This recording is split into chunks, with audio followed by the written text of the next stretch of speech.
my birthday for one reason, which is the fact that I know my friend is going to post the most embarrassing picture that could ever possibly be taken of me for the whole internet to see. Like every year when it gets close to my birthday, I get super anxious because I know my friend is going to post the most horrible picture ever and say, "Happy birthday, Tyler. Love you." No, you don't. If you actually loved me, you would have posted a picture of me sneezing with a 0.5 lens on. Like, you just ruined my birthday. But the scary thing is that they have a whole folder of pictures like this. Like, it's literally titled, Tyler Embarrassing Pics. What kind of FBI agent stuff is that? I don't even remember them taking half of these pictures, yet they have a whole vault of them. So to anyone that posts embarrassing pictures of their friends on their birthday, please stop. We can't take it anymore. Having siblings is crazy because you will do literally anything for them, but they'll also be your least favorite person on earth at the same time. Like when I was younger, I turned off my older brother's PlayStation mid-game because I wanted him to take me to my friend's house, and he got so mad that he started chasing me around the house. But then my mom saw him doing this, and she made him stop. But in that moment, he told me that when I was least expecting it, he was gonna get revenge on me. So for the whole next year, I was living in fear, just waiting for the moment when he was gonna do something. I could barely sleep for a couple months because I thought that was when he was gonna make his move. But he never did make a move, which was almost more scary. But the funny thing is that during this same time period, I peed my pants at school one day, so people started to make fun of me and call me names. And it was pretty funny, to be honest, but I was super embarrassed. And my brother was the only person to stand up for me and tell everyone else to stop making fun of me. I'm not even kidding. It's like your siblings are Batman and Joker at the same time. Nobody talks about the difference between girls' sleepovers and boys' sleepovers because at a boys' sleepover, you cannot fall asleep. Like, it's not safe, especially if you're the first one to fall asleep. Because I remember this one time, I went to a sleepover at my friend's house, and he had this fake leg prop for a Halloween costume, but it looked pretty real. So when our first friend fell asleep, we got the fake leg, put it right next to his real leg so it almost looked like his actual leg, and we woke him up very softly. But right as his eyes started to open, my other friend, who had his dad's sledgehammer in his hand, smashed the fake leg, and the guy that was sleeping woke up screaming because he genuinely thought that was his real leg getting smashed. After he realized it wasn't his real leg, he got up, went to the kitchen, got an energy drink, and chugged it because he knew he could not fall asleep again that night. But everyone else was terrified after this to fall asleep too, so we all just stayed up the whole night. It was the best and worst night of my life. But at a girl's sleepover, they're like just having fun, right? They're lighting candles, they're gossiping, they're having pillow parties. Why can't our sleepovers be more like that? Oh, you think you want to have a child one day?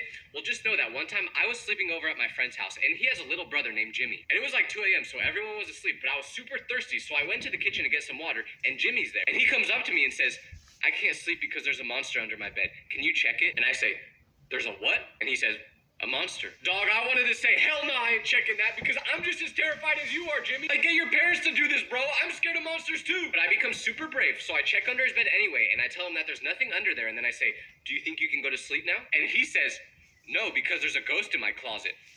What do you mean there's a ghost in your closet? And why can you even see ghosts? So I draw the line there, and I'm like, "Jimmy, there's no ghost in your closet." The only reason I told him that is because I was too scared to check. But then he asked me if I can stay in the room with him, and he covers his whole body with his blanket so the ghost can't get to him. I'm thinking, man, give me that blanket. I don't want the ghost to get me either. Like, they don't discriminate. But it made me think, how am I gonna do this when I have my own kid? I can't be this brave all the time. I am not a Ghostbuster. Nobody talks about the difference between how parents treat the oldest child versus the youngest child. Because I'm the youngest one in my family, and my older brother would always tell me stories about how strict our parents were when he was growing up. Like, if my brother tried to have a couple friends over at the house, they would say absolutely not. But while I was growing up, my parents would go on like a 2-day vacation, and they'd leave me at the house alone, and my dad would literally be like, "Why don't you throw a party while we're gone?" And I'd be like, "What? I don't want to do that." And he would be like, "Yeah, do it. All the kids at school will think you're super cool." And then he would say, "Just don't bring over 200 people." Dad, I don't even know 200 people. Now that I think of it, he was probably begging me to do this because he thought that I had no friends. But that's not even the craziest part, because when I was growing up, if I wanted anything, my parents would get it. Like, they bought me a car right when I got my license, and I didn't even ask for it. And I know some people are gonna be like, "Oh, you're so privileged." I know, you're right, it's crazy. Because when my older brother got his license, he had to drive a 15-year-old car that had no air conditioning, the windows were broken, and one wheel would occasionally fall off. Did I deserve a new car more than my brother? No, I didn't deserve any of this. It was like my parents hit the lottery right before I started growing up, and they just didn't tell anyone. This is why being the youngest child is the best. Why do people give babies such embarrassing names? Like, I think some people forget that these kids are stuck with these names for their whole lives. Because I was at the store the other day, and this little kid was trying to climb the shelves, and his mom goes, "Danger, get down. You named your kid Danger.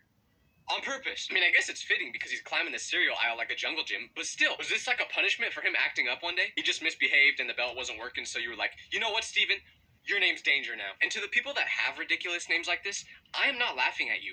I'm trying to fight for you. Like, these parents do realize that these kids have to go to school, right? And newsflash, little kids are mean. They will get cooked at school. I walked by a group of little kids the other day, and they literally just told me that my jacket sucked and laughed. I was just wearing a plain black jacket. But you think you can name your kid Flick and nothing will happen? This needs to stop. Why do people who can't wake up to alarms have the most obnoxious ones? Because I almost hit my brother with a frying pan last night because he went to bed 2 hours before me, and this guy cannot wake up to an alarm no matter what. But he had 20 alarms set for 6 a.m. So when 6 a.m. came around, guess who woke up? Not him. He just sleeps through it the whole time. And you know what the worst part is?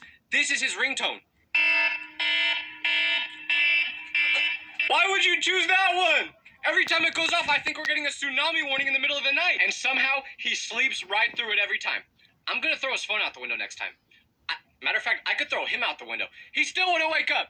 The difference between male friendships and female friendships is crazy because one time at school, there was this group of girls that were all best friends, and one of these girls' birthday was coming up. So when that day came, the whole group all posted a bunch of pictures on their stories saying happy birthday, except for one girl. And in fact, this girl didn't even go to school that day. So when she came back the next day, she wasn't hanging out with those girls anymore, and it turns out that the rest of the group stopped being friends with her because she didn't say happy birthday. But you want to know why she didn't say it? She was camping. She literally didn't have internet access, but I guess that wasn't a good enough excuse because they were not friends after that. This was so crazy to me though because most of my friends don't even know my birthday. Literally only one of my friends do.